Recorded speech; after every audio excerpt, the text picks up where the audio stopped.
आज के हो होली पनि नजिक आइसक्यो गाउँमा के छ त हल्ली चल्ली होइन पोग्नुस् त हाम्रो मिति उहिले हामीले होलीमा होइन उहिले त होलीमा हाम्रो मित हुनुहुन्थेन यो साल त हाम्रो मित आउनु भएको छ पोग्नुस् त हाम्रो मित आउनु भएको छ त्यही हिसाबले म होइन मसित त पुगी छ हाम्रो मिसँग छैन मिसँग 1 रुपियाँ खोल्टीमा ट्याङ छैन होइन मसित छ त्यही भएर हामीले यो साल हामीले होलीमा त्यही लिएको छ भुइँसेको त्यही होगेको त्यही लिएको छ त्यही समात्ने तरनी सालेको त हामीले कोटा लान्छौँ भन्ने कुरो त हाम्रो मितसँग जानेका छ हो कि मित भन्नुहोस् त होइन योभन्दा उहिले कहाँ खेल्नुमा चाहिँ हाम्रो मितले है कहाँ खेले होइन मैले त नेपालमै खेले हो हत्तेरीमा छैन होइन हामी त सबै नेपाली हौ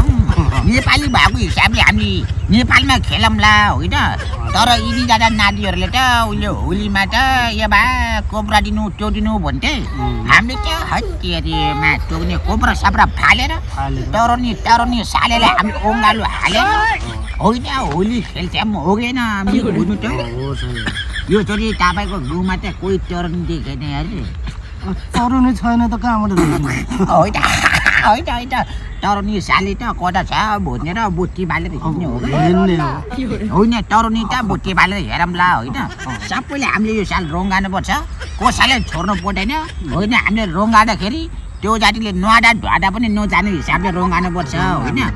बिल्कुल राति त अब सब हाम्रो मितको घरमा छ मित त अब मोदेसी हुनुहुन्छ मोदेसी भएको हिसाबले एउटा पारो त हाम्रो मितले खान्छ भनेर हामीले त्यसरी ओर्नुपर्छ हो कि मित भन्नु त होइन त्यही भएर यो भए सबैले होलीको स्वागत छ भनेर हामीले ओर्नु पनि छ होलीमा आउनु होला तपाईँको टर्नी छ भने रङ्गानु होला त्यो जाँदा अर्काको टर्नी रङ्गाने टुक्रो त भएन होगेन त्यही भएर म अब होली खेल्ने बेला छ हामीले